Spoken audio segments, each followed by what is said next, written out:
in the deepest heart of the winter forest, where the pines stand so dense that even the moon's pale gaze struggles to find the ground, a lone Viking scout kneels at the edge of a frozen clearing. His breath feathers out in silver clouds that drift among the snow-laden branches before dissolving into the hush. Beneath his fur cloak, a shiver passes through muscle and bone, not from the cold, but from something older, something deeper than frost. His name is Einar Ketilsson, 23 winters old, broad-shouldered as any warrior from the fjords. Yet tonight his fingers tremble on the shaft of his spear.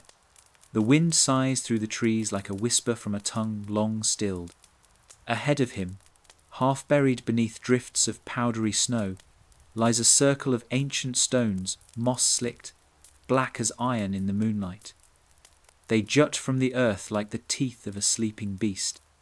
Behind him, the rest of his band waits 8 men, half-starved from a raid that yielded too little, half-mad from weeks of tramping through forests thick with frost and silence.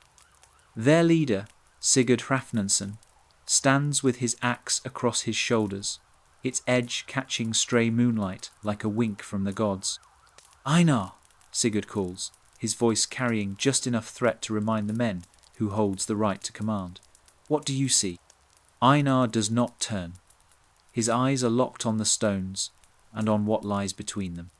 There, hidden beneath a thin skin of snow, the ground sinks inward, a hollow lined with more stones arranged in a pattern that twists the mind to look upon. No man among them knows the words for such shapes anymore. The runes carved into these stones are older than the tongue, Einar speaks, older than the sagas his grandmother whispered by the hearth. "Speak, boy," growls Sigurd, striding forward. Snow crunches under his boots. "Is it a place to camp or a place to plunder?" Einar's throat is dry as old bone. He forces words through cracked lips. "It's a hog, lord a mound, but not one of ours." Sigurd lifts a brow.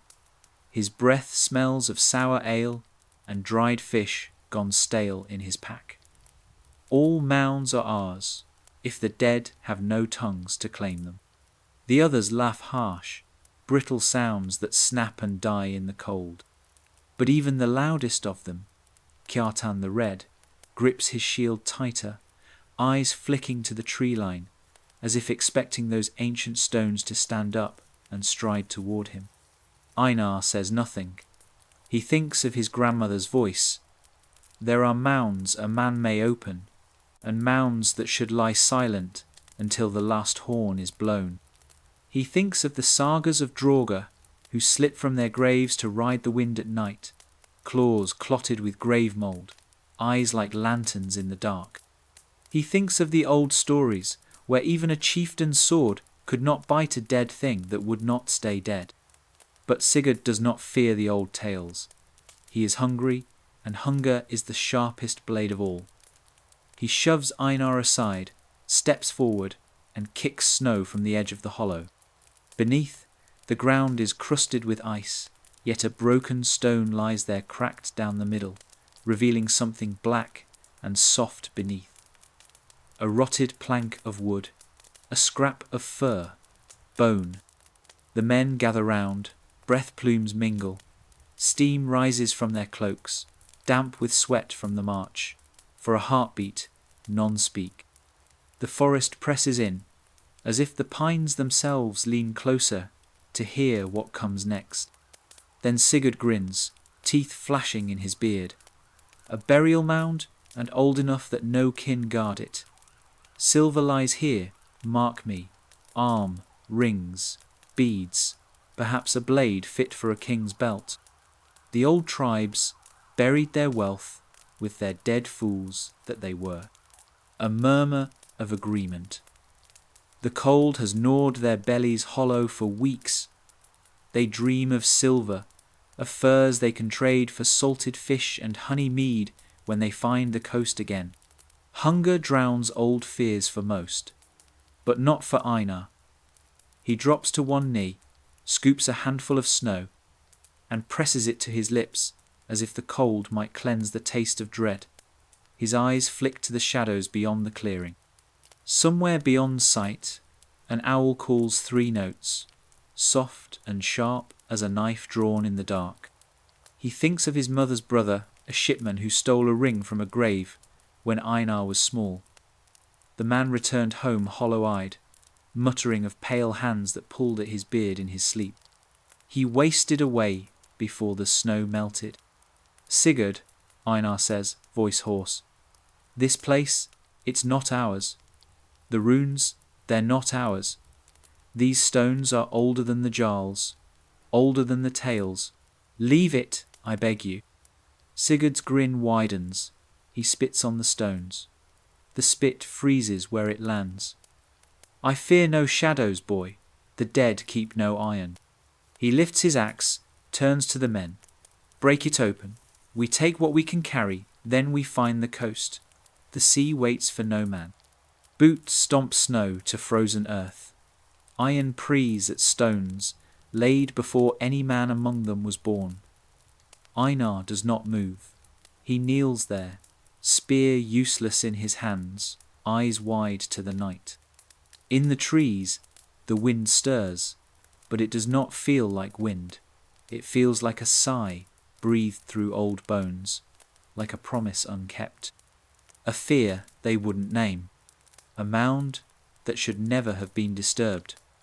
And above them all, the moon dips behind a cloud, leaving the burial ground to its shadows, and the men who would soon learn that some graves never truly sleep. In the days that follow the breaking of the mound, Einar feels the fear settle over the band like a frost that never melts. It clings to their cloaks, rides their breath at night, coils in the silence between words spoken around the meagre fire. Even the loud ones, Kjartan the Red and old Haystein One Eye, speak now in low voices, as if afraid to wake something, listening just beyond the ring of their firelight. The dead, draugr. The word itself tastes bitter on Einar's tongue. In the tales his grandmother told, a draugr was not merely a ghost, not a pale, drifting wisp, like the souls the new Christian priests speak of in hushed Latin. No, to the Norse, the dead could be flesh and bone, risen from their burial bed, swollen and reeking of grave air, powerful as any man yet, unbound by mortal fear. A draugr guarded its treasure, its ring, its sword, its grave goods, with a hatred so cold that even fire might fail to keep it at bay. The sagas speak of men who mocked the grave and paid dearly. In Grettir's saga, there is Glamra the shepherd, a brute who boasted he feared no spirits, who spat on the old mounds and called the dead cowards. And so when winter's darkness came, Glamra fell to something unseen on the frozen heath. When he rose again, his corpse walked the night, haunting farms and flattening cattle, his eyes glowing blue in the dark. It took a hero's steel and iron will to drive the thing back beneath the earth. These stories are not just fireside tales to frighten children. They are warnings spoken in the oldest tongue of the North. The dead do not forgive trespass. And to take silver from the grave is to invite that cold hatred into one's own blood. On the third night, after they crack the stones, a storm blows in from the western fjords, sharp needles of sleet that rattle through the forest like bone shards. The men huddle beneath skins stretched over bent pine branches. Above them, the burial ground lies hidden under new snow, but every man among them feels its pull. Sigurd alone pretends otherwise. He fingers the silver arm ring taken from the mound, a broad band etched with serpent coils. He rubs it like a charm, though no gods listen. Einar lies awake beside the embers. He watches the men sleep fitfully, knives close at hand. He sees how Kjartan now keeps his axe at his side, though there are no foes but wind and fear. He remembers what the skalds say, to steal from the dead is to bargain with darkness, and the darkness always collects its due. When dawn drags its dull light through the canopy, Sigurd rouses the band with curses and threats. He drives them onward, deeper into the forest, seeking the river that will lead them back to the coast. But the trees seem thicker now, trails vanish overnight, shadows stretch long, even when the sun stands high. Every snapped branch feels like a warning. At night, men swear they hear footsteps in the dark, always behind them, never seen. Jartan wakes screaming, eyes wide with terror. He claims he felt cold hands on his throat. Hastane spits blood from bitten tongue. He dreamt of earth packed tight against his ribs, of fingers clawing from inside the mound. Sigurd snarls at them to hold their tongues. Old wives' tales, he spits. The dead rot. They do not walk. But his eyes dart to the shadows more often now. His hand never leaves the hilt of his sword. What Sigurd will not say, what Einar knows in the pit of his gut, is that the Vikings feared the dead not because they were harmless, but because they knew the line between living and dead was thinner than a man's promise. The Norse buried their chieftains with ships, with gold, with swords, but not because they were fools. They did it to buy peace, to keep the dead content in their barrows. Disturb that bargain, and the world could tilt sideways. In the lowlands of Uppsala, the great burial mounds stand in solemn ranks, green hills over old bones, guarded by runestones that mark the names of kings long gone to ash. Local farmers step wide around those mounds still, leaving offerings of ale and bread when the snow falls thick. They say it keeps the old kings dreaming, keeps them from stirring. In Iceland's cold valleys, families bury iron nails in the graves of restless souls, iron to pin the dead in place. If a grave spits up its bones after frost, the villagers gather, burning the remains with words, half prayer, half threat, anything to keep the grave's mouth shut. Even the Christians, who came north with their thin crosses and softer priests, soon learn not to scoff. Many a church in the old country stands atop a pagan mound, built not to bless the grave, but to seal it.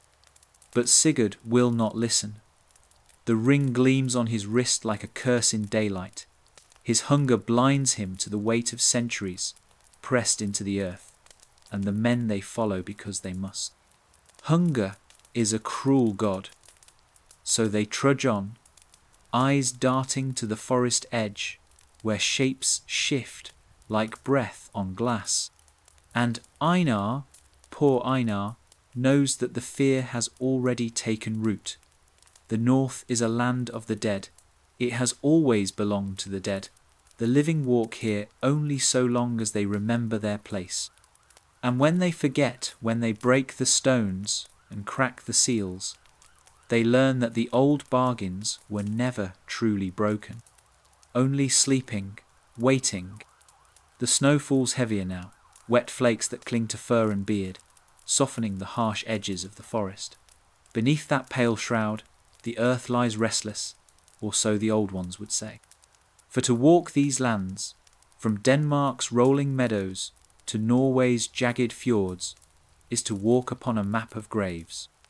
Long before the word Viking was carved into the frightened chronicles of monks and kings, these northern lands were a realm of burial mounds, stone rings, ship graves, and hidden tombs sealed beneath turf and frost. Einar knows this, though he has never spoken it aloud. Their entire world is a graveyard, and the living are but guests who borrow the soil for a short while. A day's march from the place they cracked the ancient mound, the band stumbles across another, this one broader, low, and moss-grown, crowned with a single standing stone that leans like an old man with failing bones. There are no runes here, no names, yet every man feels the air change when they draw near, as if the wind itself forgets to breathe. Kjartan mutters a curse. Haystein spits, whispering an old charm against wandering spirits. Even Sigurd, with his arm ring glinting like a stolen promise, angles the line of march wide, driving the men through deeper drifts just to avoid passing too close. They do not speak of why. They do not need to. In the north, burial grounds are more than resting places, they are thresholds. Each mound, each stone circle, marks the thin skin that separates the warm breath of the living from the cold hush of the dead. The Norse did not bury their people merely to hide the bones from wolves. They laid them down with care, with rites and iron and offerings, to bind them, to keep them still. Ship burials were the grandest of these bindings. A great warrior or chieftain might be laid in a longship pulled ashore, its hull filled with all he might need for the voyage to the other side. Sword, shield, drinking horn, treasure, sometimes even the bodies of servants and animals to tend him in death. The ship itself was a bridge, a vessel for crossing not just seas but realms. Mounds rose over these ships like small hills, crowned with marker stones carved in runes or twisted with dragon motifs. Some stand still today, Gokstad, Osseberg, names known to skalds and scholars alike. But countless more lie hidden in forests, swallowed by moss and time, marked only by a subtle swell in the earth, a coldness in the air that makes birds fall silent. Other graves were simpler, but no less sacred. Rings of stones laid in patterns that matched the sun's path, the moon's sway. Some speak of these as portals, places where the dead and the unseen slip through on nights when the wind carries the smell of the sea and the forests breathe secrets between the trees. Every farmstead had its burial ground too. Small mounds behind the longhouse where ancestors watched over fields and herds. To tend these graves was to tend one's luck. A careless farmer who let the mound grow wild or failed to leave offerings might find his cattle dead come spring, his fields withered by frost that no sun could chase. Even the Vikings, so often imagined as marauders, were first and always keepers of their dead. They spoke to them in quiet moments, poured ale on cold stones, whispered oaths beneath birch branches heavy with snow, for they knew the dead listened and the dead remembered. Einar feels this truth in his marrow as they march on, every step pressing them deeper into a land woven with old bones and older pacts. His mind drifts to the stories of the Hogbui mound dwellers, the restless ones. Some dead stayed in their beds, content with gifts and songs. But some rose, if wronged, to guard their treasures, to punish thieves, to remind the living that the grave is never empty. By the fire that night, the men are quieter still. No one dares speak of the stones they saw. No one mentions the shallow grave Sigurd forced them to plunder. They speak, instead of the sea, of the salt wind, of the ships that will carry them home once the river shows its face through the frozen forest. But Einar knows. He feels it in the hush that grips the clearing when the fire pops. He sees it in the way the shadows move at the forest's edge, not the restless dance of branches, but something slower. Watching, waiting, this is a land of many graves. And tonight the living are but intruders, loud, hungry trespassers, in a kingdom ruled by silence, by stone, by secrets that sleep beneath the frost. And should they forget whose realm this truly is, the mounds will remind them in dreams, in shadows, in cold hands that find their throats before dawn. When the wind shifts just right, carrying the smoke of their thin fire into the trees, Einar thinks he can hear her voice, old Brynhild, his grandmother, bent like a twisted root beside the hearth, her hair white as frost, her words thick with the weight of a time before his own. "Remember, boy," she would whisper, stirring the embers with an iron poker. There are graves you honour, there are graves you fear, and there are graves you never speak of, not even to your own shadow. At the time, he'd laughed, the bravado of youth mocking the hush of old tales. Now, with Sigurd's stolen ring glinting at every turn of his wrist, Einar feels each word like a cold stone laid on his chest. They press on through the trees, slogging through drifts that reach their thighs, following the half-frozen creek that promises falsely. Einar fears to lead them to the river and the sea beyond. Each night they draw their circle tighter, backs to the fire, faces turned to the black woods. No one volunteers to stand watch alone anymore. They do not speak of it openly, not Sigurd, who mocks fear with growled curses, not Kjartan, whose boastful laughter has rotted to a twitching silence. But when the fire burns low, men mutter prayers to Thor for strength, to Freyja for mercy, to Odin One-Eye, to ward off the worst things that slither up from under the snow.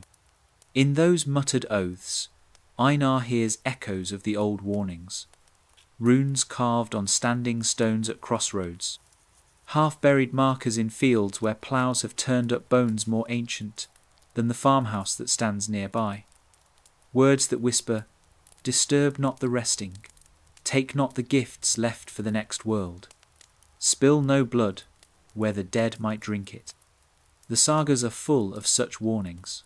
Warriors who defied them rarely earned a song worth remembering. Some say the first great king of the sphere Egil of the Three Hills built his hall atop a burial mound to claim the power of the ancients beneath. His line ended in madness. His sons slaughtered one another like wolves in a pit. His hall burned to the ground in a storm no skald could explain. Farmers speak of the hog buoy, who guard the mounds, the grave sitters, the bone keepers.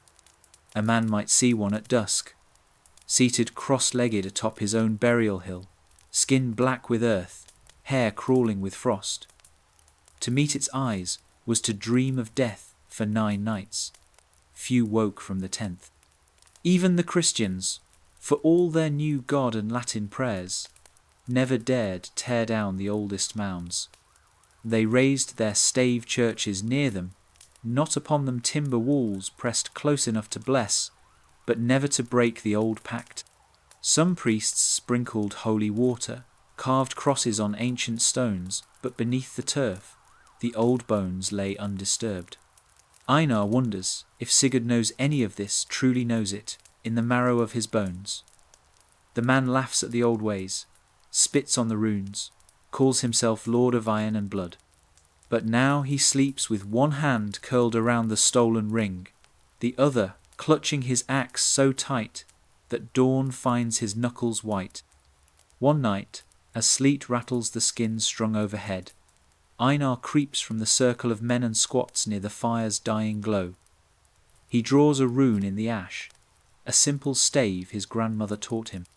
Algiz the elk, the warding branch, a mark to turn harm aside. He whispers her words, bone to bone, iron to iron, breath to breath, keep what is yours, and leave us what is ours. Behind him, Haystein stirs in his sleep, mumbling of shadows at the edge of the firelight. Kjartan snores, blade resting across his chest, as if to hold down the weight pressing on his ribs. And Sigurd? Sigurd dreams fitfully, mouth twitching with unspoken names. Somewhere beyond the flickering circle, a branch snaps sharp as a bone breaking. Einar freezes, hand hovering over the rune in the ash. The forest holds its breath. The wind shifts. He feels it, that old weight, that hush that says, not yours, not now, not ever. He smears the rune away with his palm. The warning is enough. He knows it, though Sigurd never will. When the sun comes, they will stumble on. They will hope for a thaw that will not come soon enough. They will cling to the lie that the sea still waits for them, that the mounds behind them are just earth and stone, and old bones. But the north remembers, the stones remember. The warnings carved in tongues no man now speaks are more than just words. They are vows, promises of what happens when men forget the difference between what is theirs and what was never meant to be touched by mortal hands. The snow lessens as they push deeper east, though the wind grows sharper as if it carries knives hidden in its size. By the 6th day since they cracked the ancient mound, the men no longer speak of the sea. Now they speak only of finding a river wide enough to carry them south, away from these woods where the trees lean too close and the ground mutters beneath the frost. It is on the morning of that 6th day that Einar sees the second circle.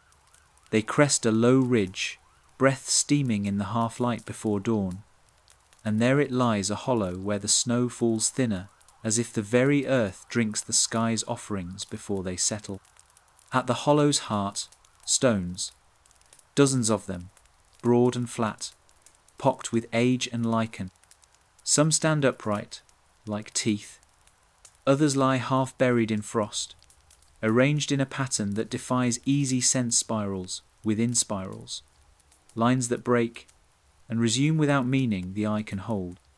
Sigurd squints through the drifting flakes, his cracked lips drawing back over his teeth.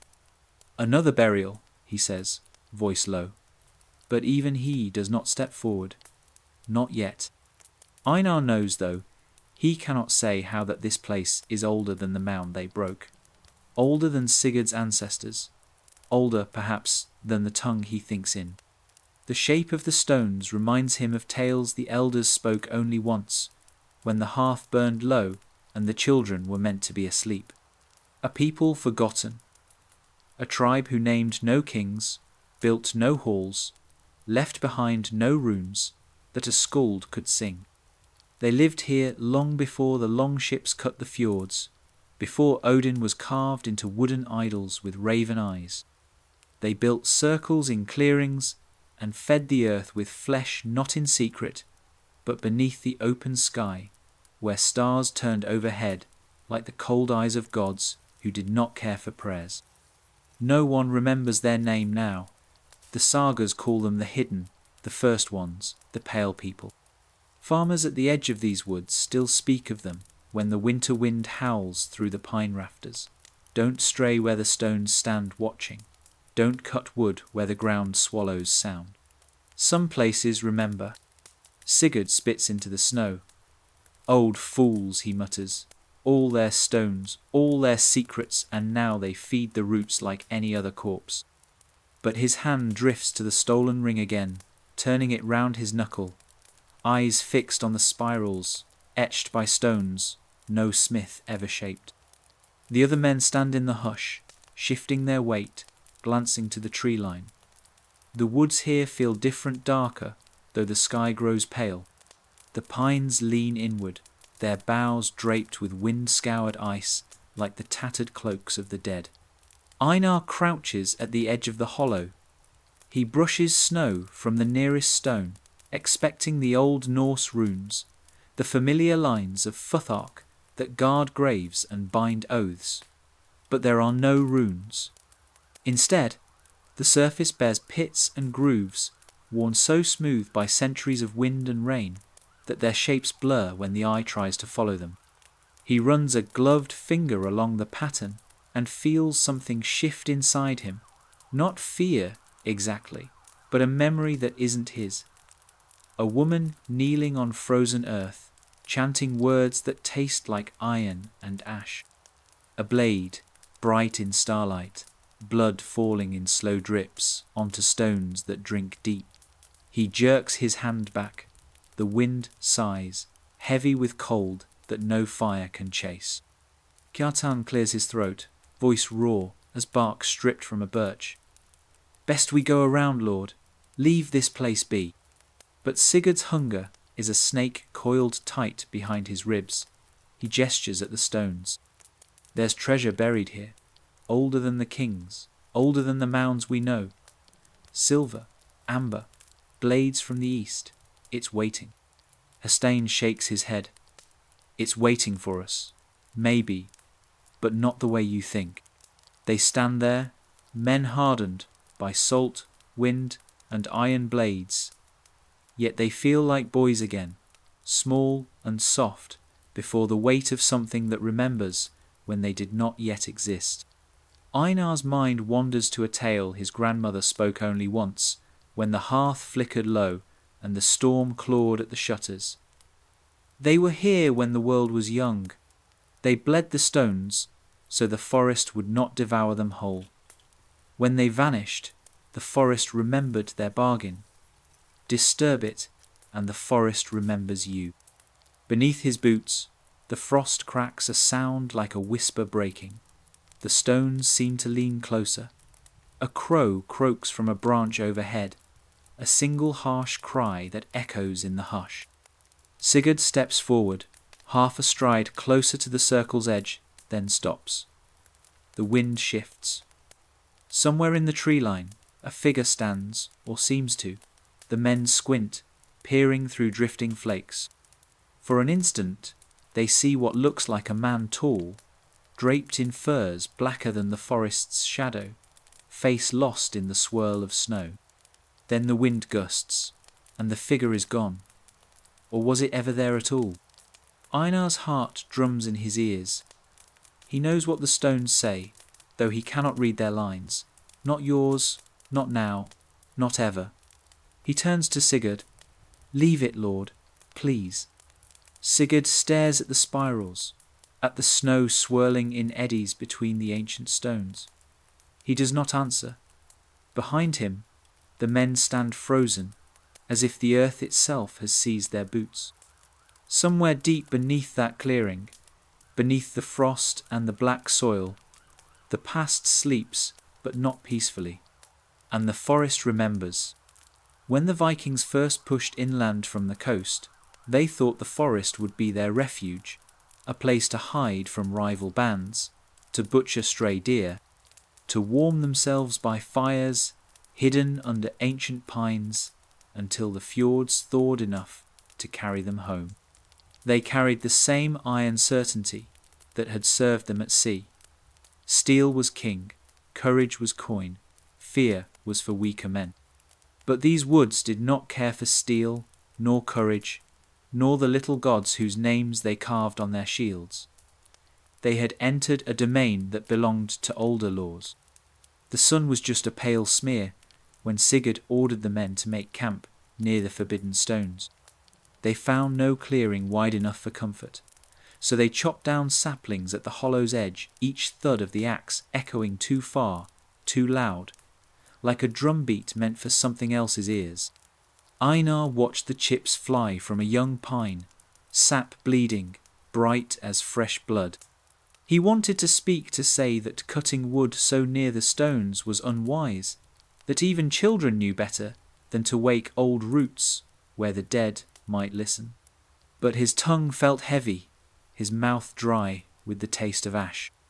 By dusk they had a rough camp, a ring of half-burnt logs, a fire that hissed low in the damp air, their meagre stores laid out beside broken branches. No one spoke of hunting for fresh meat. In these woods, the deer did not show themselves. Even the birds had fallen silent, as if the trees themselves swallowed every sound that did not belong. They sat close to the flames, shoulders brushing, the snow melting around their boots only to freeze again in brittle crusts. Sigurd, restless as a wolf with a thorn in its paw, turned the stolen ring over and over on his finger, muttering to himself when he thought no one heard.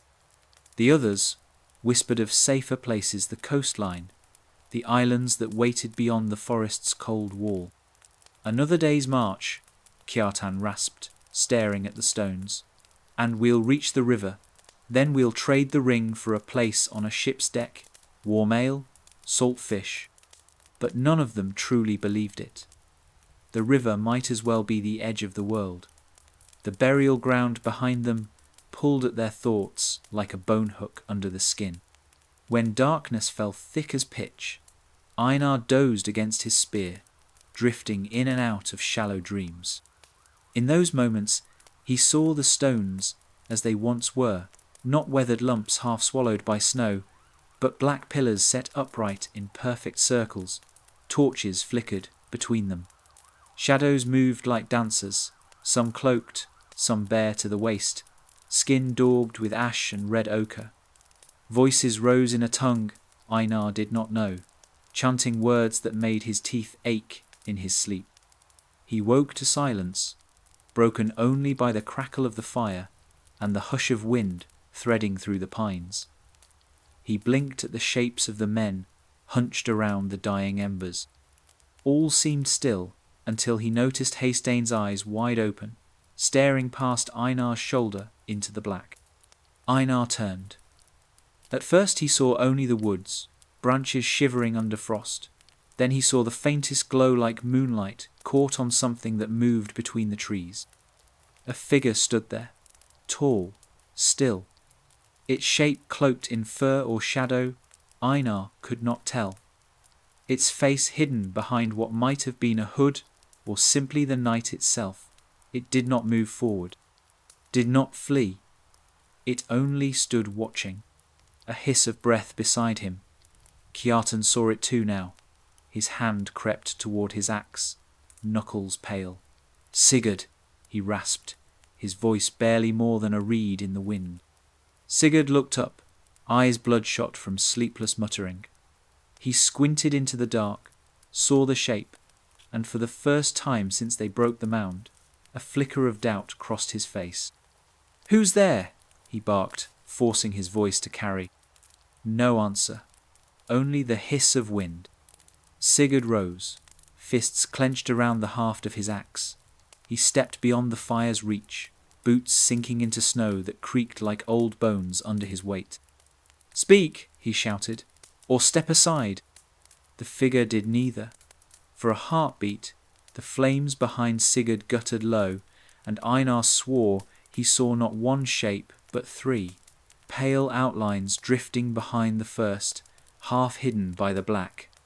They wavered like smoke, yet something about their stillness was more solid than stone. Sigurd raised his axe, breath steaming from his mouth. He took another step forward, but the wind shifted, driving a wall of sleet between him and the watchers in the trees. When the gust faded, the figures were gone. Only the burial ground remained quiet, ancient, patient.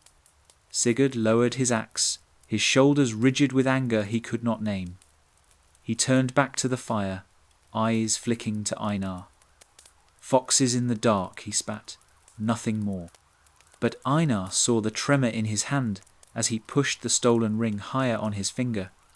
He saw how the other men pressed closer together, as if iron blades and bravado meant nothing where the stones could see. In that hour, the raiders knew the truth.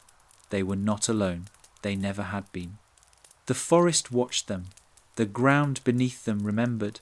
And what waited among the stones was not done with them yet. By the seventh dawn, the fire no longer gives comfort, only flickers that dance like mocking eyes across tired faces. The cold has seeped into the men's bones, but worse still is the weight pressing behind their ribs.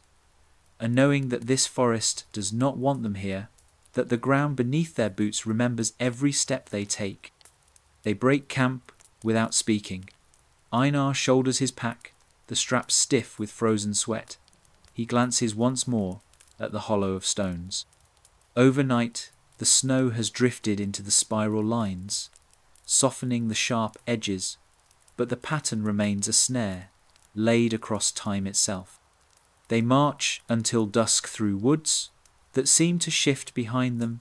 The same bent birch appears again and again, the same fallen log slick with moss. Haystein mumbles that the trees are walking in circles around them, that the old spirits twist the paths when they're angry. No one laughs. When the sun sinks behind iron clouds, they find a low rise beneath a tangle of spruce and hunker down. The wind has teeth tonight, scraping at their raw faces. Sigurd, bleary-eyed and gaunt with rage and sleeplessness, sets the ring on his knee as he sharpens his axe in slow, rhythmic strokes. Sparks dance like fireflies. He does not look at Einar, but Einar feels the man's thoughts gnawing at him all the same. Blame, doubt, fear. The omens begin as whispers. A single crow, black against the last smear of daylight, settles on a bare branch above them, and croaks once not the raucous call of a hungry scavenger, but something softer, as if speaking a word no man was meant to hear. A gust of wind stirs the snow, lifting it into little spirals that crawl across the frozen ground, mimicking the stone circles they left behind. The men watch these ghostly shapes drift between their boots, and for a moment no one breathes. Then comes the fire, or rather the fire's refusal. Kjartan kneels over the piled twigs, striking flint to steel. Sparks leap, fade, leap again, but the tinder will not catch. He curses, dribbles oil from a scrap of cloth, still nothing. Einar kneels beside him, blowing gently, shielding the flicker from the wind with cupped hands. The spark flares, then dies, a sullen ghost. They try again and again. The wind, though calm a moment before, now hisses through the trees each time the ember dares to glow. It feels deliberate, as if breath from somewhere colder than snow snuffs out the warmth before it can be born. At last, Sigurd storms forward, kicks the pile apart with a savage growl, and orders them to make do with cold rations. Dried fish, tough as leather, cracks between teeth already raw with hunger. The taste is salt and bitterness, and underneath, a new flavour none will name, dread. That night, the dreams come. Hastein wakes with a gasp, clawing at his throat. They were here, he croaks. The old ones. I heard them under the snow, whispering, digging. Kjartan, wide-eyed, swears he heard children laughing outside the circle of the men's shields. Children, though none have lived in these woods for generations. Einar lies awake, watching the treetops blur against a half-hidden moon. His own dream clings to him like damp wool. A single stone, half buried in black earth, weeping blood that froze before it touched the ground. The fire, when they force it to live again at dawn, burns blue at its heart, as if the flames themselves have caught some sickness. They stand around it, silent, not daring to meet each other's eyes. A band of wolves, who have forgotten how to trust their own teeth. In the grey dawn, a new omen waits for them. Half a mile down the slope, where the spruce gives way to boggy lowland, they find the first deer they have seen in days, but it is no gift. The stag lies stretched across the snow, its belly torn open. No wolf did this, there are no tracks. The flesh looks fresh, but the eyes are glazed white, as if frost has grown from within. Sigurd pokes it with the butt of his axe. The body shifts, spilling a tangle of withered grass and blackened twigs where its entrails should be. A smell rises, not the sharp sweetness of fresh kill, but the sour reek of rot long hidden beneath snow and stone. Hastein turns aside and retches into the drifts. Kjartan murmurs a charm under his breath, scratching a rune into his palm with the tip of his knife. Sigurd stares down at the carcass as if it might speak. The silver ring on his finger seems duller now, its coils etched deep with grime. He turns, catching Einar's eye, and for a heartbeat the mask slips. The brave raider, the iron-blooded wolf, gone. In his place, a man who knows he has made a mistake too large for any blade to cut clean. But pride is a tyrant stronger than fear. Sigurd bares his teeth in something like a smile. Nothing but foxes, he growls. Come, the river waits. He strides on. The others follow, though each step feels heavier than iron shackles. Behind them, the stag's empty eyes frost over once more. And somewhere beneath the snow, the ancient burial ground, sighs in its sleep, restless, hungry, listening for the next trespass. They reach the edge of the old forest at dusk, the sky bruised with gathering storm clouds.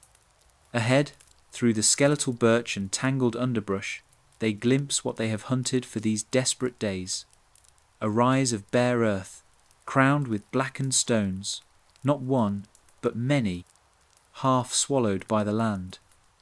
The men stand in the hush, snow clinging to their beards, their breath ghosting between them like the souls they no longer dare name.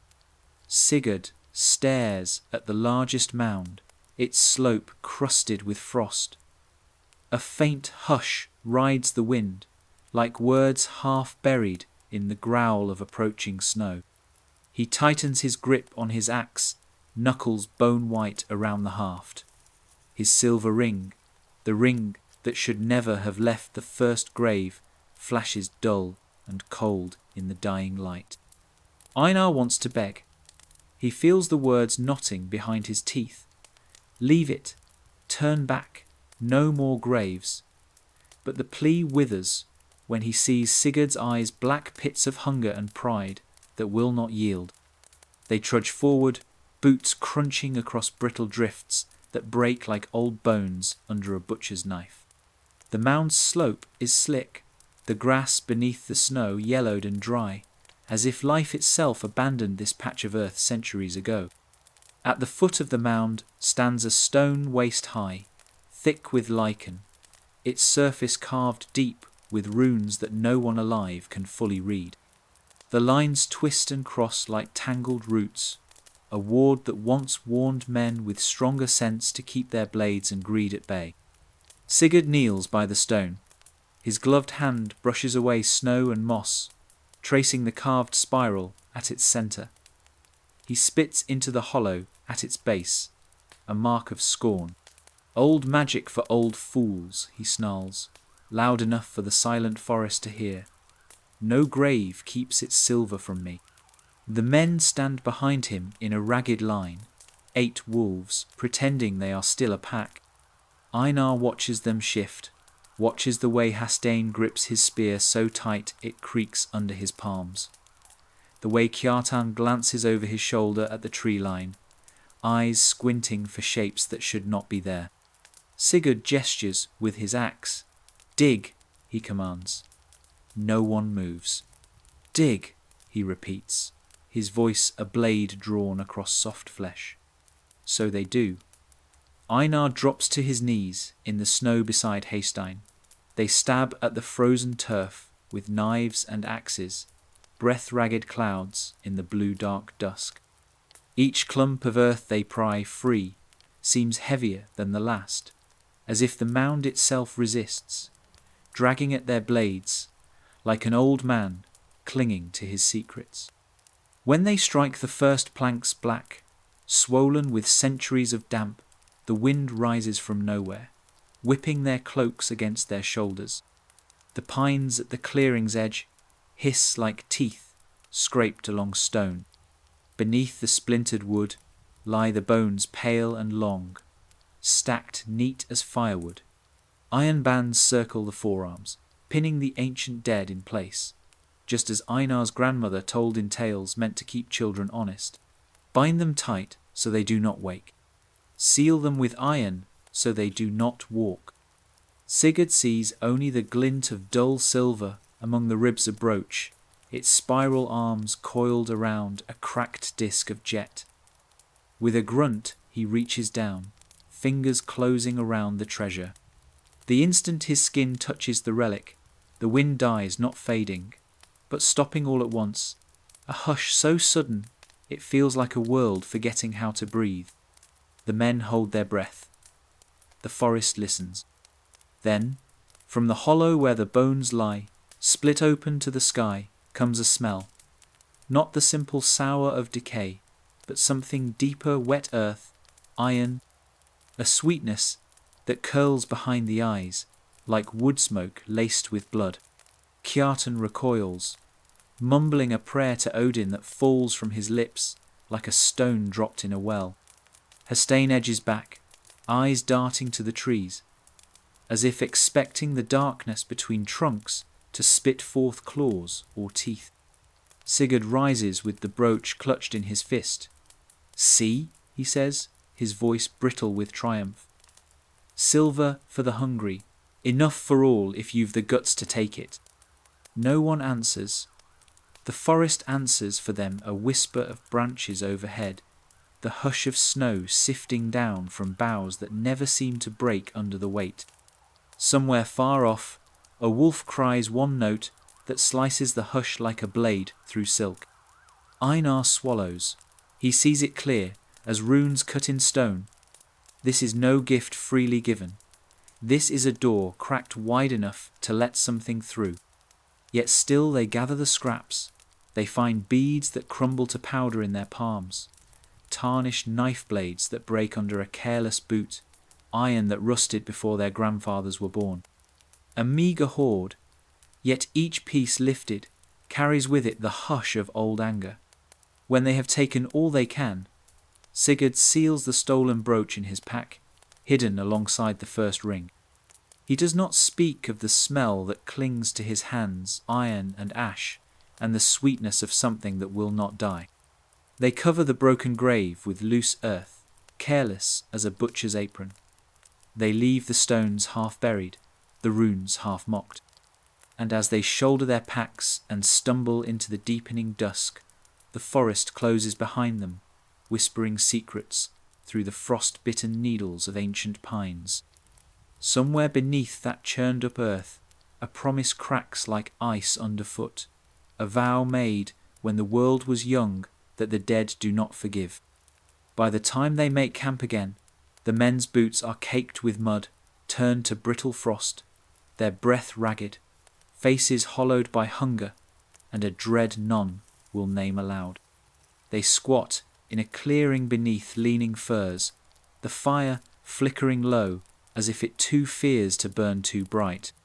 The stolen brooch rests in Sigurd's pack, wrapped in a scrap of fur, hidden among dried fish, and the coil of stolen silver that started this ruin. They eat little that night. The salted fish tastes wrong, sour at the back of the tongue. Haystein chews each bite as if it might bite back. Kjartan's hands twitch whenever the wind rattles the branches. And Einar keeps his eyes on the shadows, because he knows they watch back now.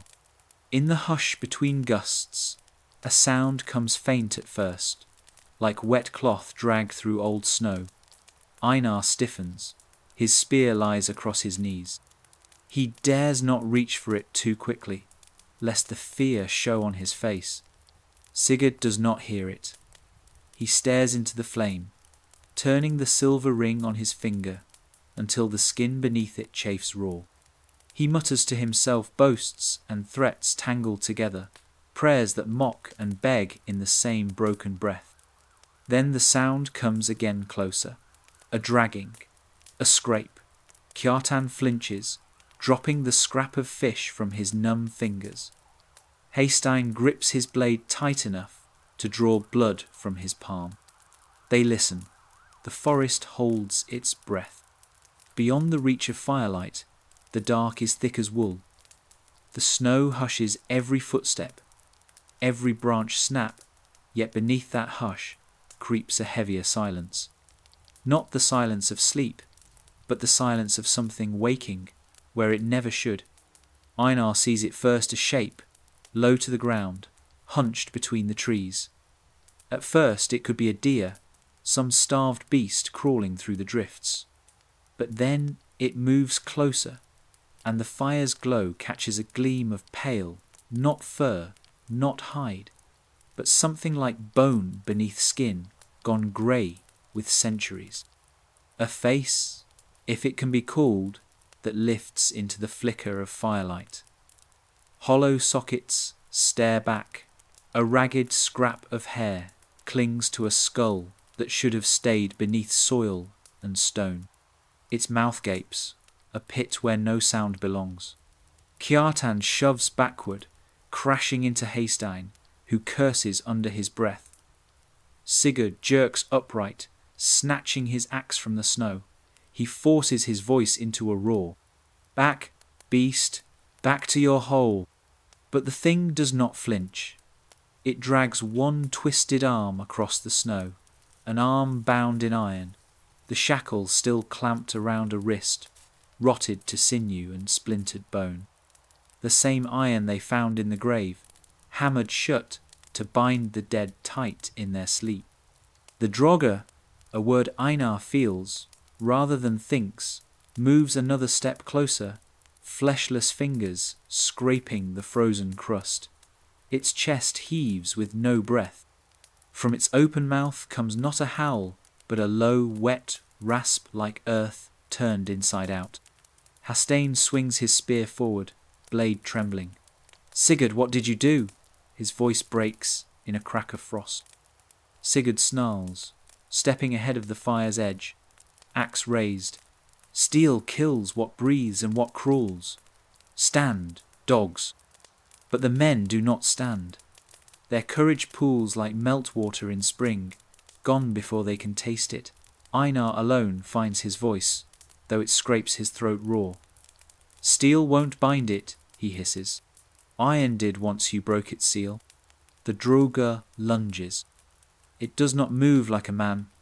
It slides, jerks half-hopping over the snow, mouth yawning wide as if it would drink the heat from their chests. Hastane drives his spear forward. The point bites old flesh, but the draugr does not fall. It clamps its hand around the shaft, splintering the wood like dry reeds. Hastane reels backward. His feet slip in the churned snow. His scream tears the night when the draugr's claw rakes across his boot, a swipe that leaves frostbite spreading black where skin was bare. Sigurd charges axe flashing and brings it down on the creature's neck. Bone cracks. The head lolls sideways on a hinge of frozen sinew, yet the draugr does not stop. It reaches for Sigurd's throat. For a heartbeat, Einar sees the iron ring on Sigurd's hand catch the moonlight. The ring the mound never meant to lose. Einar leaps, driving the butt of his spear into the thing's side. It staggers, limbs flailing like broken branches in a gale. The fire sputters as snow kicks up, sparks swirl like angry bees around the struggling shadows. At last, the draugr topples backward. It hits the snow with a sound like wet wood breaking. But even fallen, its empty eyes seem to watch, accusing, patient, as if it knows this is only the first waking. The men pant in the hush. Hastane lies half in the drifts, gasping curses through clenched teeth. Sigurd stands over the corpse, chest heaving, the axe slick with ichor that steams in the cold. But Einar knows, they all know this thing was not alone in its bed beneath the stones. One grave broken is a door, one trespass is a summons. And now, the draugr know the taste of air again.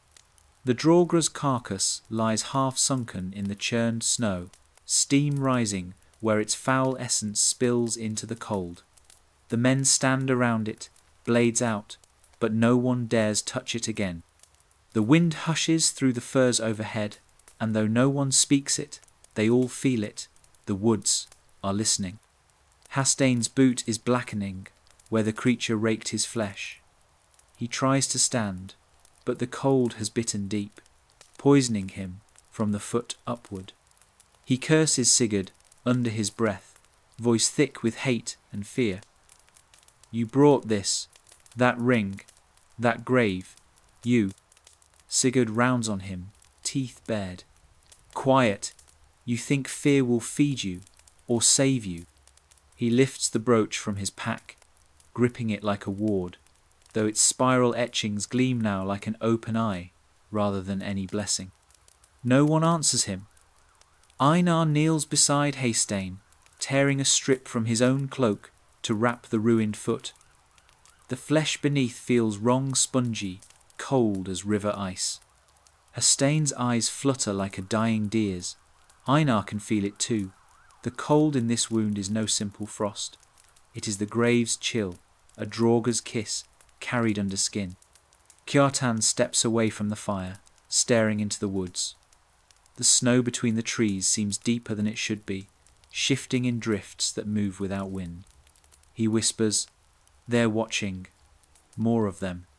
Sigurd growls, forcing the men back to the circle of firelight. He tries to muster command, to spit words like iron nails to hold his authority together. But the fear is stronger than his oaths. For the first time, they see him for what he is, not a wolf, not a chieftain, but just another man who broke an oath older than his own bones. The wind gusts, carrying the dry rustle of branches. Einar freezes.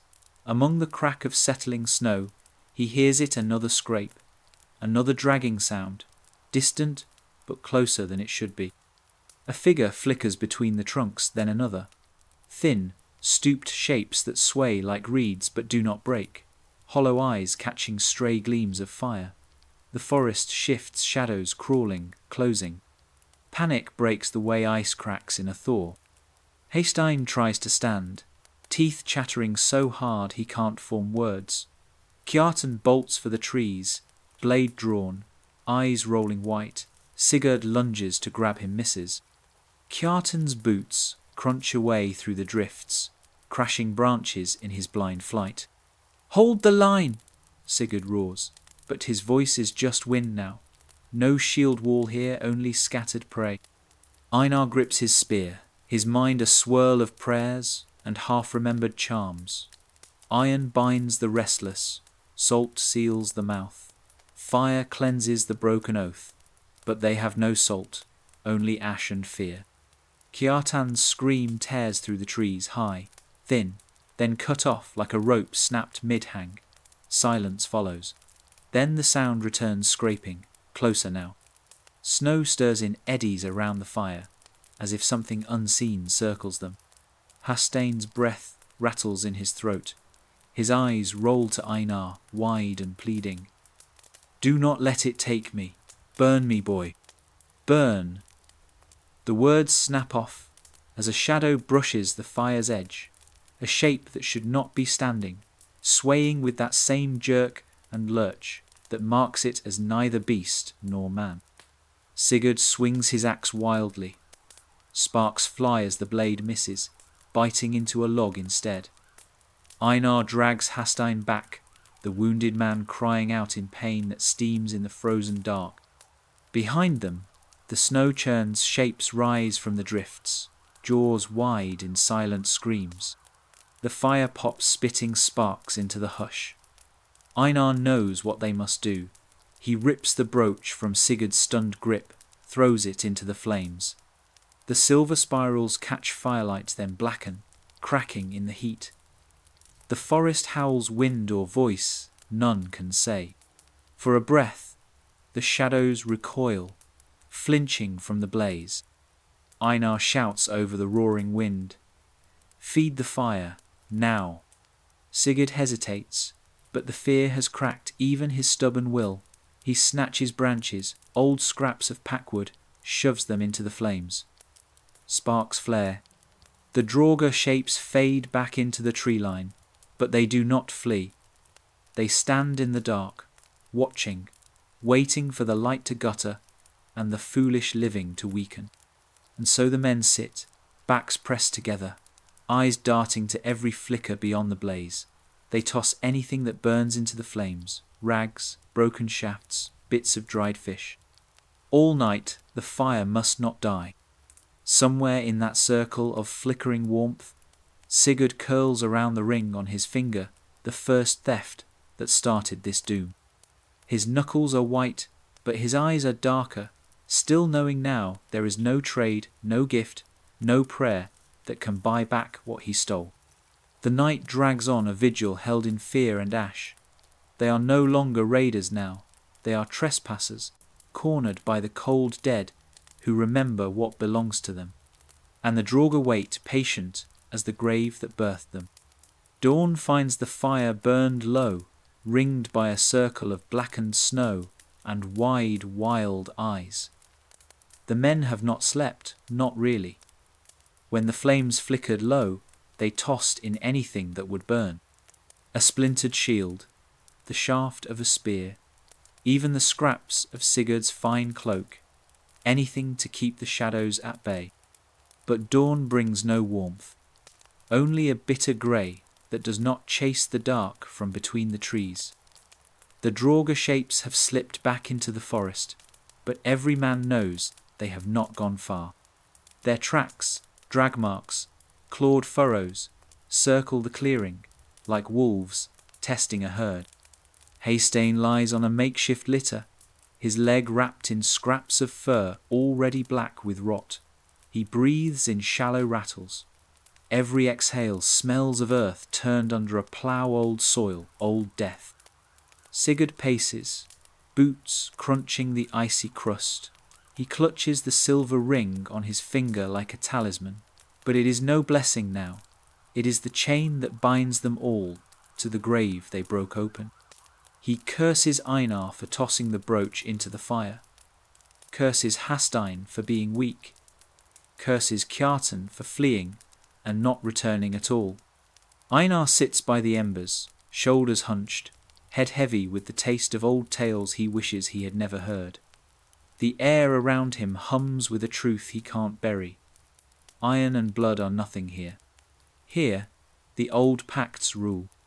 When the wind shifts, they hear her first, a voice drifting through the trees, soft as the sigh of snow falling from a branch.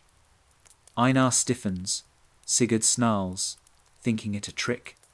But then they see her, the bent figure gliding through the birch trunks, her cloak ragged but layered thick with crow feathers and scraps of dyed wool.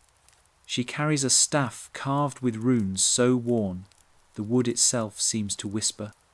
A velva Aceres, one who remembers the bargains struck between living and dead.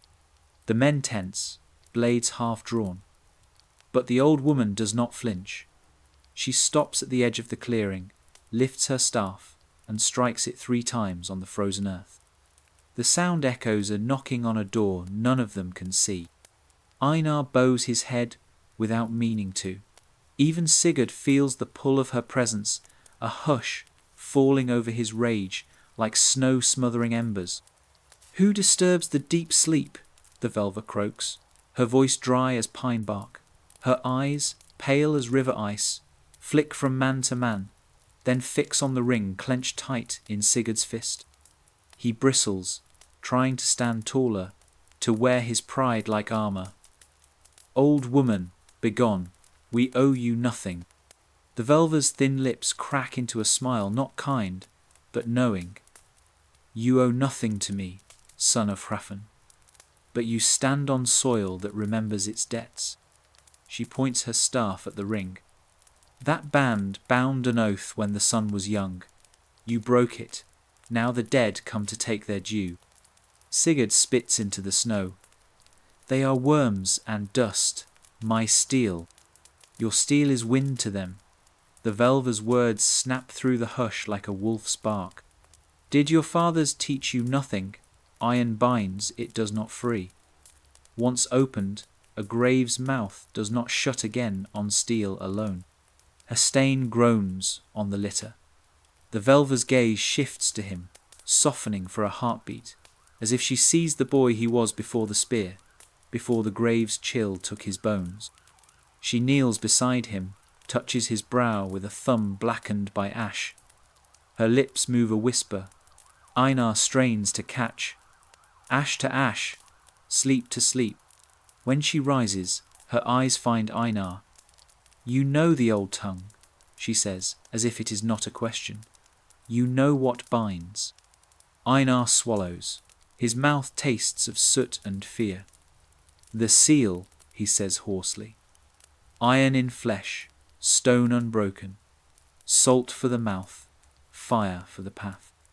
The velva nods, approving like a teacher hearing her pupil remember a half-forgotten lesson. Yes, but the seal is broken, the iron turned thief. Fire alone remains. She turns to Sigurd, who stands rigid, his fingers white around the cursed ring. Give it back. Sigurd laughs a bark that cracks in the cold. Give it back? To whom? A hole in the dirt? The Velva's smile returned sharp as a flint edge. Give it back to the ground that bore it, fool, or keep it and feed the dead until your line is dust. Einar feels it a tug at his chest, a truth so old it cannot be argued. The forest does not barter, it demands. And what was taken must be returned, or the price grows with every breath. Sigurd steps backward. No, this is mine now, mine. A sound splits the hush, a low, grinding moan that rises from beneath the snow at the clearing's edge. The ground bulges as if some great worm pushes through black soil. Branches creak overhead, but no wind moves them. The Velva does not flinch. She taps her staff once more. They come for what is theirs, she says softly. You stand between them and their due. Then she fixes her eyes on Einar, pale, ancient, merciless as the frost. Choose, boy, bind the grave again, or join it. Einar's heart pounds. The other men look at him now, not Sigurd. Hastein's breath rattles in his chest. The forest stirs. The snow drifts crawl, and beneath it all, the dead remember. The wind shifts, carrying the smell of open earth and something older, fouler, that no living man should breathe.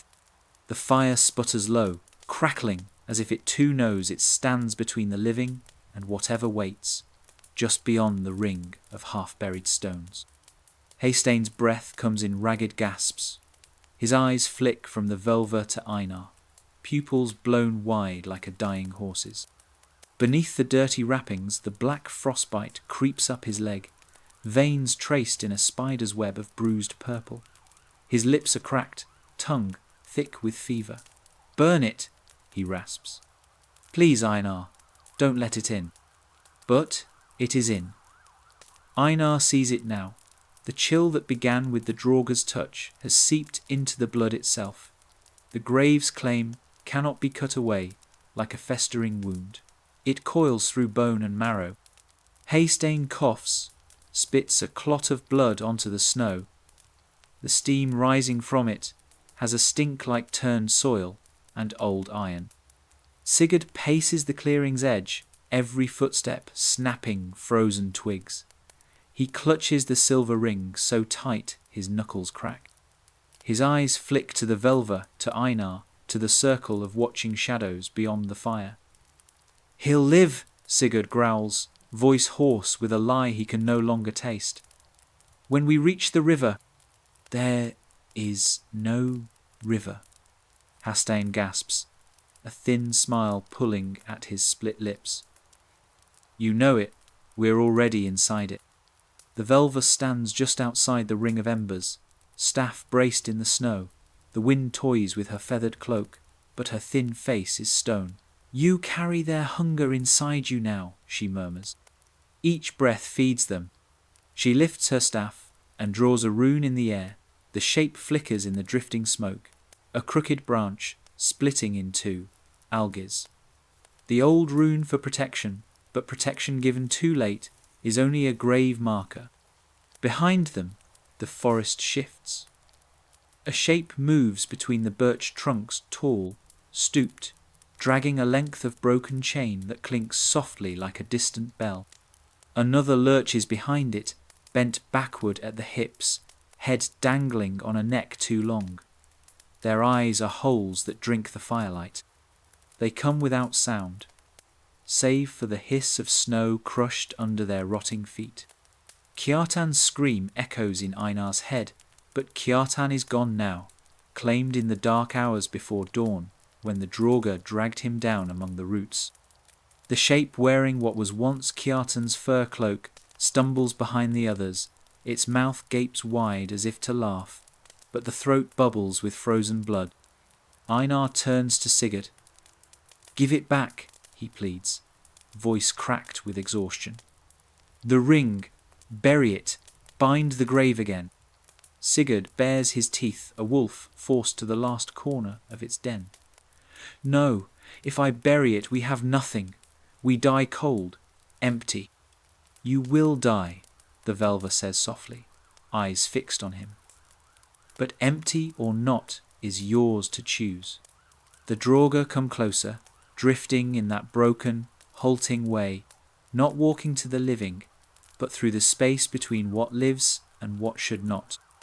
The smell of them wet earth, mould, sweet decay poisons the air. Haystain's eyes flutter as the breath leaves him for the last time. His chest stills.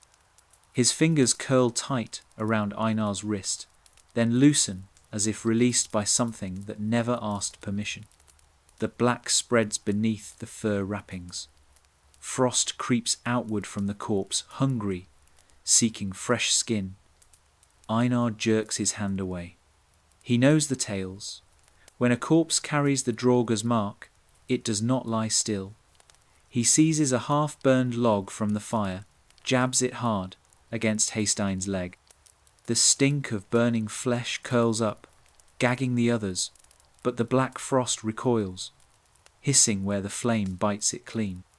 Sigurd watches, eyes wild. You burn him? You'd waste a man's bones? He's not him anymore, Einar roars back. His hands shake. The brand drops into the snow. He stands over Haystein's corpse, chest heaving. The thing beneath the skin will crawl again if they fail. The Velva lifts her staff, voice calm but cutting as a knife edge. The grave will spread. One wound becomes 10. One draugr feeds a host. Bind it now, or feed it your line, your sons, your name. Sigurd staggers, the ring glinting dully on his finger, the same finger that wrenched it free from ancient bones. His eyes dart to the shapes circling the firelight. Shadows slip between the trunks, nearer each time the wind sighs. And Einar knows, this is the price. The curse seeps through blood and snow alike, through the foolish hand that stole, through the footprints that carried it away. The living are the draugr's banquet now, unless they give it back. In the hush, the Velva's staff strikes the ground once more 3 sharp knocks, like a spade breaking frozen turf. The ground cools, the debt grows, the grave waits. And far beyond the circle of flame, where the burial mounds slumber beneath new snow, something ancient opens its blind eyes in the dark. 2 days later, they find the village, or what's left of it, hidden in the shallow hollow of a frozen vale where the pines bend low, heavy with snow that muffles every sound but the ragged breath of the trespassers who brought the dead with them. The band is smaller now. Haystein's body burned before dawn, its ash scattered to keep the frostbite from walking on in his flesh. Kjartan's half-eaten bones lie somewhere in the trees, dragged down among the roots where no man dares to follow. Sigurd leads what remains Einar, 2 silent brothers from Hedeby, and the Velva, who drifts behind them like a shadow, with eyes pale as moonlit ice. Their boots crunch through drifts and half-hidden tracks. Here, the forest thins to reveal a clutch of turf-roofed huts, half buried in snow, each door swung wide as if flung open by fleeing hands. Smoke blackens one roof, long since cold. A single goat wanders the drifts between shuttered walls, its ribs sharp beneath patchy fur, its eyes wide and rolling with a terror older than hunger. Einar's spear tip drags through the snow as he walks among the empty thresholds. There is no sign of battle, no blood, no broken shields or scattered axes. Only small things left behind, a carved wooden comb wedged in the lintel, a pot half full of frozen broth cracked by the cold, footprints that begin at open doors and vanish into the trees. Sigurd kicks a shutter aside and peers into the nearest longhouse. His voice comes back muffled, cracked, no one. Einar steps inside. The hearth lies dead, ashes blown across a dirt floor trodden by feet that ran but did not fight.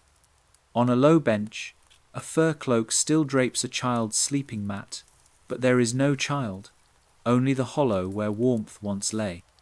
He turns to the Velva, who stands in the doorway, staff tapping on the threshold. What did this?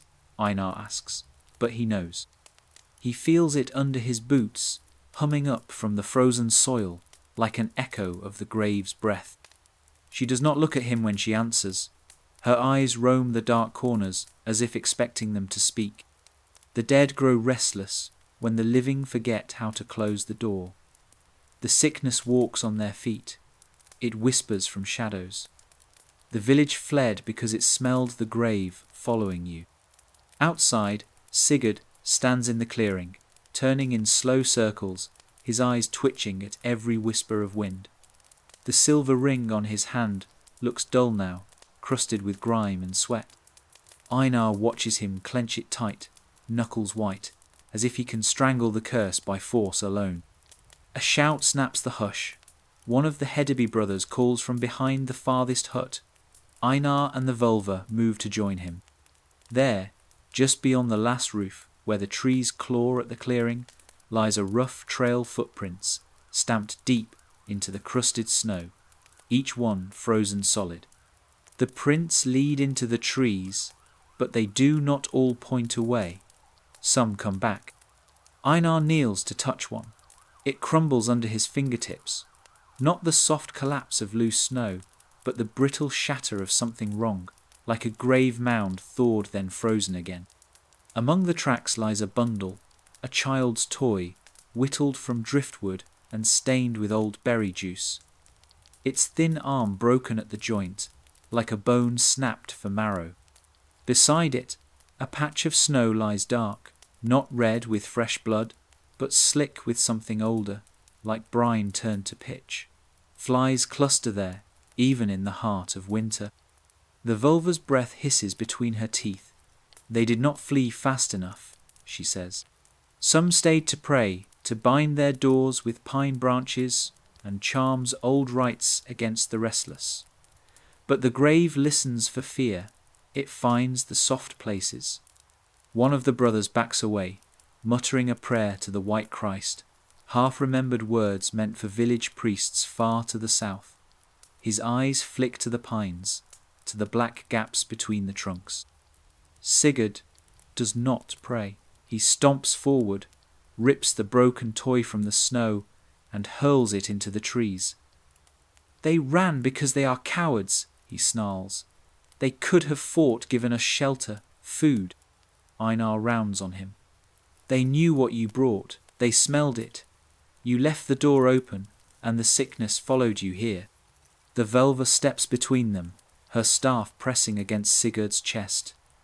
No hearth-fire will hold you now, she says, voice low, cold as a sealed tomb. The forest knows your name. The mounds know your scent. The living close their doors, but the dead keep theirs wide. Snow begins to fall again, soft flakes drifting down like ashes from a distant pyre. The men stand in the hush, eyes darting to the tree line where the shadows gather like wolves that never tire. Einar feels it in the marrow of his bones. This village was only the first to abandon its hearth. Others will follow. Fear spreads faster than fire, faster than sickness. The old burial ground's curse has found feet and breath to walk the north once more, and the men who broke its seal are its feet and breath. Night comes down like a burial shroud, soft snow drifting over empty huts, blanketing footprints that lead nowhere good. The village lies silent behind them now, a hollow rib cage abandoned by its own heart.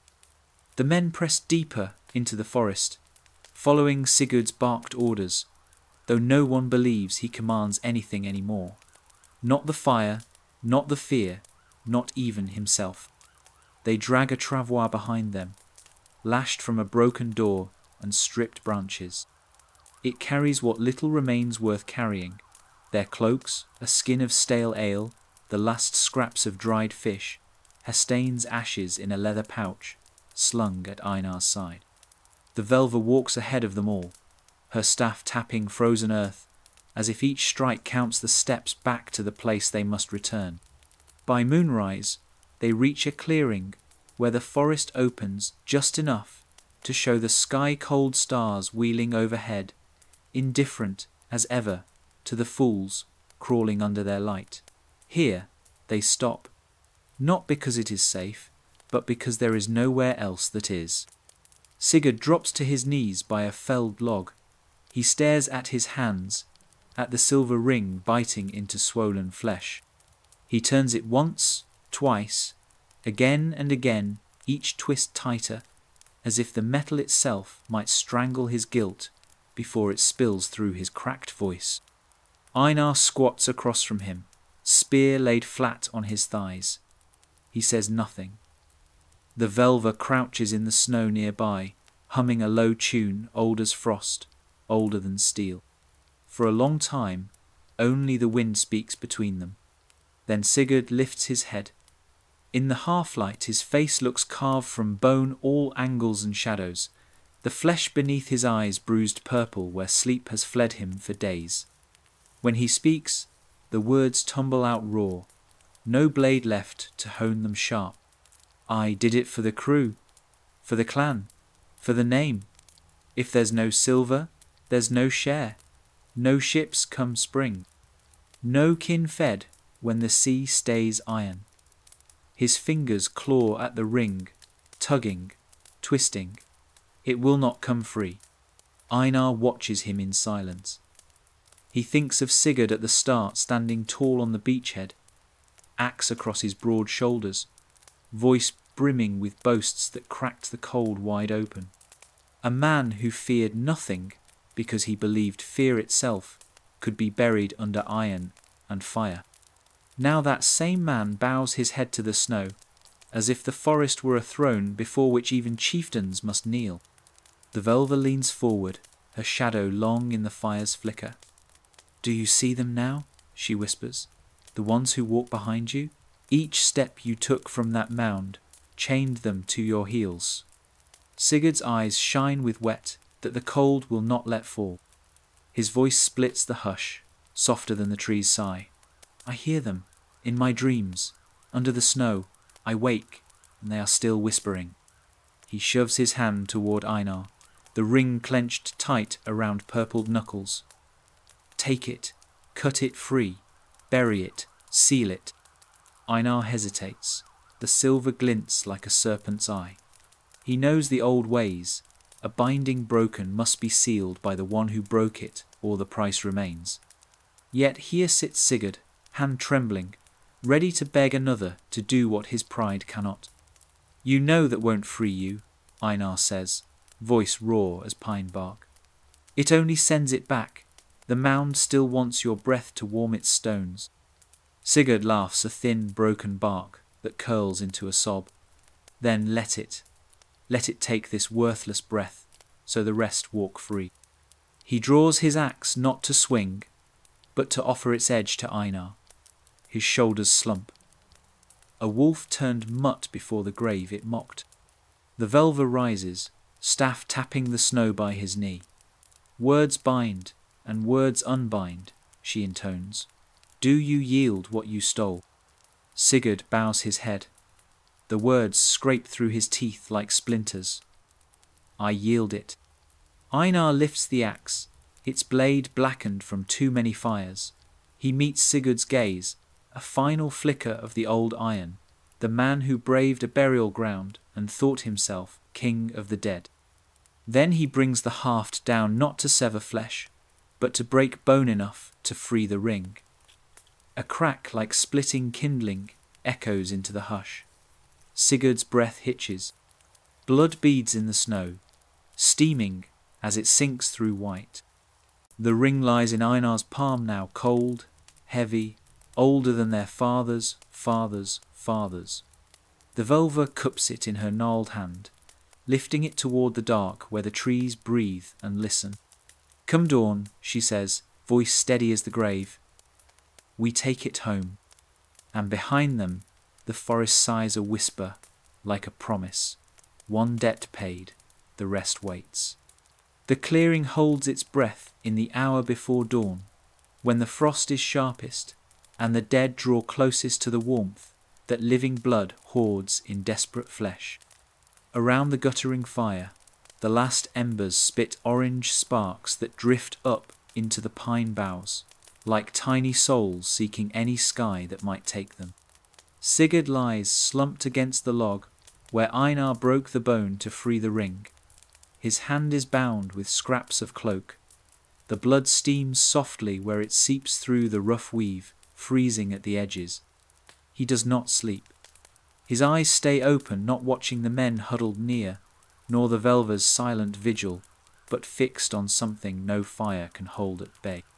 Einar dozes fitfully beside him, spear across his knees, but each time his eyes close, he drifts back into the hush beneath the burial mound. Iron bands cracking, old bones sighing into the air. He wakes gasping, throat raw, with the taste of frozen soil. The Velva does not sleep at all. She stands just beyond the ring of embers, staff planted in the snow. Her lips move words so old they creak from her tongue, like a dead tree, giving up its last leaf. She chants to no gods the Northmen name aloud, not Odin with his ravens, not Thor with his hammer, not Freya with her cats and spring fields. These are older words, for older things. Sigurd watches her from the corner of his eye. His voice croaks through cracked lips. Where are the gods now, Cirith? All my oaths, all the blood given. Where is the spear god now that I kneel in the dark? The Velva's mouth twitches neither smile nor pity, but a small crack where a colder truth breathes. The gods look away when men break the bargains that bind them. Oaths are not meat thrown to dogs. They are rope. They hold you fast, or they hang you by the throat. Sigurd barks a laugh that rattles in the hush like a dying coal. I gave them silver. I gave them blood on the altars. I sent men to their deaths with runes on their blades and promises in my mouth. He lifts his hand, the stump of his broken finger, hidden under frozen cloth. And for this they send me corpses that crawl through the snow. The Velva leans on her staff, the feathers at her shoulders drifting in the night wind. The dead were never theirs to send, they were yours to bind. You cracked the seal, Sigurd Hafnason. You fed the grave your name. Einar's eyes flick to the sky, where the first grey light curls behind branches thick with hoarfrost. The air feels brittle, as if a single shout might shatter it into shards. He thinks of the old runestones back home, half sunk in bog water and sheep pasture. He who disturbs the sleep shall find no shelter from spear nor shield. It was never the gods who guarded the dead. It was the dead who guarded the living, kept what lay under the earth, until a greedy man pried the seal loose and thought himself the stronger. A distant howl curls through the pines. Not wolf, not wind, but something between. The Hedeby brothers press closer to the fire, clutching short axes to their chests, like children with a single toy to keep the dark at bay.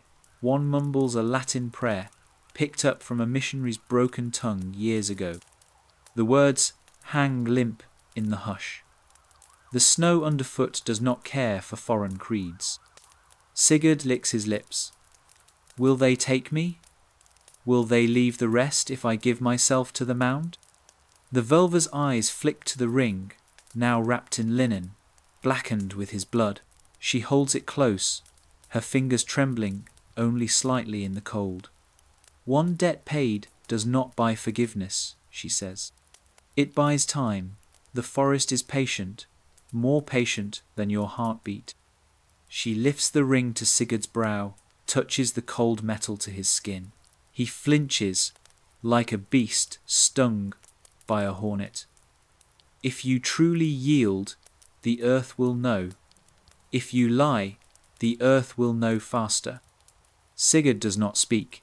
He closes his eyes. For a heartbeat, the wind drops. The hush is complete. The sky overhead, so still it might never have held a sun at all. Then he bows his head, voice raw. I yield. The Velva turns to Einar. At first light, we bury it, the old way, stone and iron and word. Einar nods. though dread, weighs him down like a millstone tied to a drowning man's throat. The forest shifts behind them. That slow, creaking hush that promises the mound waits with its mouth half open, teeth of frost ready to close. The gods are silent. No sign from Odin's ravens, no thunder from Thor's hammer, no gentle warmth from Freya's spring. Only the cold earth and the old debt still breathing under snow. And in that cold hush, the living huddle close, knowing their prayers are their own, and the grave listens closer than any god ever will. Centuries pass, snow after snow, blood after blood. The men who broke the mound vanish into the frost and peat like the old ones before them. Their names crumble from memory, splintered runes worn flat by rain and time. But the forest keeps its secrets close until cold steel and careful hands come to pry them open again.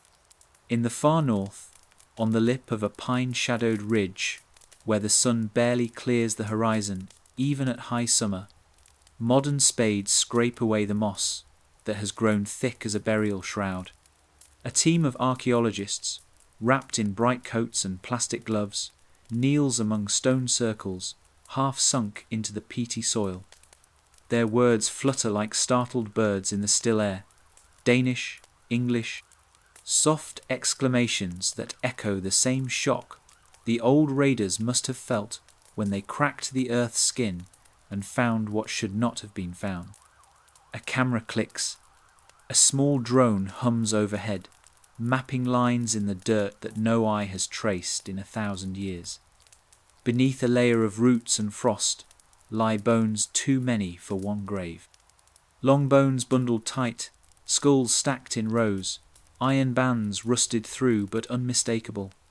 A grave not of peace, but of binding chains to pin restless sleepers down. One of the dig leaders, a woman named Lise, brushes soil from a jawbone with a soft bristle. Her breath fogs on the chill air. She does not see a draugr.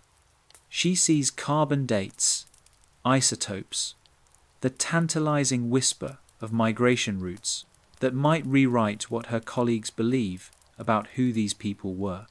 But in the hush that follows when the chatter falls away, she feels it, the hush that Einar once felt, the hush that pressed on Sigurd's men as they knelt before a mound older than any saga. A few meters from the burial pit, they find the ring, silver coiled in serpent shapes, tarnished black, the spiral arms still sharp enough to catch skin. It lies beside a rough cluster of stones, once arranged with care, now collapsed inward, as if the grave tried to swallow it whole again. In her field notes, Lise writes of the unusual arrangement, uncharacteristic binding practice, suggests fear of revenant behavior. She smiles at the word revenant, how quaint it sounds to modern ears. How rational to name a thing and think that naming ends its power. They find signs of an ancient fire pit too. Charred bone, flecks of blackened cloth, ash scattered wide, as if someone tried to purify the soil or seal something back underground. They bag it all, label it with neat codes, tuck it in padded boxes for transport south to bright labs and warm museums. But at night, in her tent pitched beside the stones, Lise dreams of a circle of men hunched around a flickering fire, eyes wide to the forest's hush. She dreams of a figure leaning on a staff, crowned with feathers, whispering old words to hush the soil. She wakes sweating, swearing she hears footsteps beyond the tent walls, soft dragging steps, like wet cloth pulled across frost. In the final excavation report, they write carefully, evidence of non-Christian burial practice, possible ritual fear of the dead, inconclusive. They send the ring to a conservator in Copenhagen, who polishes it gently, removes the grave's black patina, lays it in glass, where visitors point and marvel at its strange coils. They do not know what Einar knew. They do not feel what Sigurd felt when the grave's hunger breathed warm against his neck. They do not hear the hush beneath the hush, the whisper that the dead do not forget. They wait. The forest still waits too, the snow still falls, and beneath the pine roots other stones lie hidden, other oaths unbroken, but not forgiven, and the old promise curls there like a snake coiled tight in the soil. Break the seal again, and we will rise. In the villages that still cling to the forest's ragged edge, where birch trees lean like listening old women, and black pines murmur secrets when the wind rises, the burial ground lives on, not in the open words of textbooks, but in the soft hush of stories told when the hearth fire burns low. No skald carves the names of Sigurd Hrafnason and his doomed crew in fresh runestones, but their tale drifts down the generations like drifting snow, shifting shape, sprouting new bones. Farmers speak of the ring-takers' raiders, who stole silver from a grave so old no god remembers its first guardian. They say the forest swallowed them one by one, dragging their souls beneath frost and moss. Some say the draugr found them. Others swear the forest itself did the binding, roots curling around their lungs, branches scratching prayers no man should hear. On winter nights, children are hushed to sleep with warnings. Don't go where the stones stand close. Don't dig where the snow sinks low. Don't speak the names of the restless, or they'll hear you breathe. Old folk still mark the seasons by the burial ground's hush.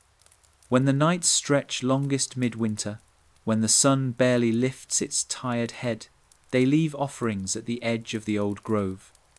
A twist of bread, a splash of ale poured onto roots half buried in frost. Not prayers to the White Christ or the old gods, but a nod to the stones themselves. We remember. We keep your sleep sweet. We close the door. Hunters passing near at dusk still steer their dogs wide. Even the brash young ones, full of mead and boast, fall quiet when the clearing yawns open between the pines, the ring of half-buried stones catching the moon's thin eye. Some swear they see shapes drifting between them, tall, stooped shadows, dragging scraps of chain. Others speak of a woman in a cloak of crow feathers, standing silent where the snow never seems to settle. When the wind howls down from the high ridges, it carries with it a sound some say is only the creak of branches. Others swear it's a voice, older than the tongue their grandmothers spoke. Not yours. Not now. Not ever. Once in a while, when the river floods, when the crops fail, when a sudden death sweeps a farmhouse clean, a few brave or foolish souls slip out at night to scatter salt in a rough circle around the mounds. They hammer iron nails into the roots of ancient pines. They whisper old words. They barely remember. Sleep, stones, stay shut, take no more breath. The children listen from behind cracked shutters, wide-eyed and wordless, half thrilled, half terrified. In the morning, the adults say it was superstition, the nonsense of drunk old men. But no one breaks the circle. No one plants a plough in that hollow clearing. No one touches the stones. When archaeologists come with maps and spades and soft promises of history rewritten, the locals smile politely, pour them coffee in kitchen corners, heavy with the smell of peat smoke, and when the wind howls that night, they bolt their doors twice over. They know what the city scholars do not, that the forest has its own memory and its own laws that no parchment or museum glass can bind. In the end, the burial ground does not hunger for fresh feet, but for respect, for the hush kept whole.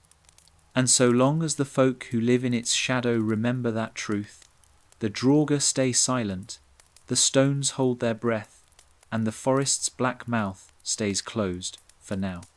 In the warm halls of universities, far from the hush of snow-laden pines, the burial ground is just a footnote a curious find tucked between carbon dates and isotope readings. Another puzzle piece in the grand story of how iron and seafaring turned scattered tribes into the people we call Vikings. Papers are written. Slideshows flicker in lecture rooms. Scholars point to the iron bands around old bones, the rings buried deep in peaty soil. They speak of ritual binding, fear of revenants, transitional beliefs between pagan burial and Christian reformation. They nod gravely at the word draugr, amused by the superstition. It carries a quaint relic to warm the cold bones of an academic conference. They measure the ancient silver coils with calipers, fine enough to weigh an angel's eyelash. They polish the grave goods, display them under glass in sterile museums, where school children press their noses to the cases and read the plaques. Undead guardian lore, Scandinavian ritual fear. They whisper to each other, cool, creepy. Then they move on to brighter rooms where longships stand gleaming under floodlights, proud symbols of a warrior age untethered from the shadows that bred it. But out there, beyond the glass, the soil still breathes its secrets through the cracks. Scientists test the bog soil's gases, searching for explanations. Strange mists, faint lights flickering above the stones. Animals found half frozen, yet untouched by any predator's tooth. They talk of methane, of chemical fires, of carbon cycles that wake under just the right frost. Sometimes they invite the local farmers to speak the old ones who lean on canes made from twisted birch and wear wool hats pulled low. The scientists ask if they know where the other mounds lie, if they'd guide them deeper into the forest. The old ones nod politely, sip their bitter coffee, say little. Then they steer the pale researchers to safer circles, known stones, known graves, places that will offer up neat stories and bronze brooches without protest. They do not lead them to the hollow, where the trees lean too close, where the snow never drifts quite right, where the bones wrapped in iron bands still dream in black soil that swallows sound. Some questions deserve no answer. The folklore lingers anyway. Stories slip into late-night radio shows, second-hand accounts posted on digital forums. A hunter's grandson swears he saw a figure at the stone circle when the moon was thin, a tall shadow dragging a length of rusted chain, face hidden behind a hood of matted hair. A camper finds his fire pit filled with muddy footprints one morning, though no tracks lead in or out of the clearing. A scientist, Lise, the lead who unearthed the ring, gives an interview for a Nordic history podcast. Halfway through, her voice trembles when she mentions the dreams that woke her every night during the dig, and how they stopped only when she poured salt into her campfire before packing up. Modern reason shrugs all this off. Folklore thrives where the unknown persists, but the villagers know better. They know the boundary between folklore and memory is as thin as frost on a winter lake, lovely, treacherous, waiting for one unthinking step to crack it open again. For now, the grave sleeps. The stones stand half buried in the hush. But the scientists still come, with spades and drones and bright ideas of truth. They call it progress. The forest calls it trespass, a footstep closer to the same bargain Sigurd made when he split the seal and gave the dead a reason to stand. And in that hush beneath the pines, something stirs when the soil is turned a promise or a threat, made of root and bone and secrets older than any god who dares to look away. Long after Sigurd's footsteps vanished into the hush of old snow, long after Einar's ashes mingled with peat beneath the pines, the fear that woke that ancient burial ground did not die. It changed shape, as all true terrors do. In the north, fear was never just a shudder in the dark. It was a teacher, a force that shaped how men dug their graves and raised their halls. That told them where to build, and more importantly, where never to build. The tales of draugr, of the restless dead, of the iron bands that bound bone to earth, they were not just stories to frighten children. They were the instructions for how to live alongside what slumbers just beneath the frost. Generations after Sigurd's doomed band cracked the stones, their kin built ships stronger than any storm, raided kingdoms richer than any frozen valley could dream. But for all their iron and fire, they never forgot that the north belonged first to the dead, the ancestors, the old tribes whose names were lost, but whose bargains lingered in the hush between branches. The great burial mounds at Uppsala were never ploughed under for farmland. Even when the new priests came north, crossing fjords with their books and bright painted crosses, they dared not flatten the hills where the old kings slept. They built churches beside the mounds, never atop. They blessed the soil, but never split it open. The people understood. They left offerings hidden behind chapel doors, a twist of bread, a coin pressed into the turf where runes once warned, "Not yours." Not now.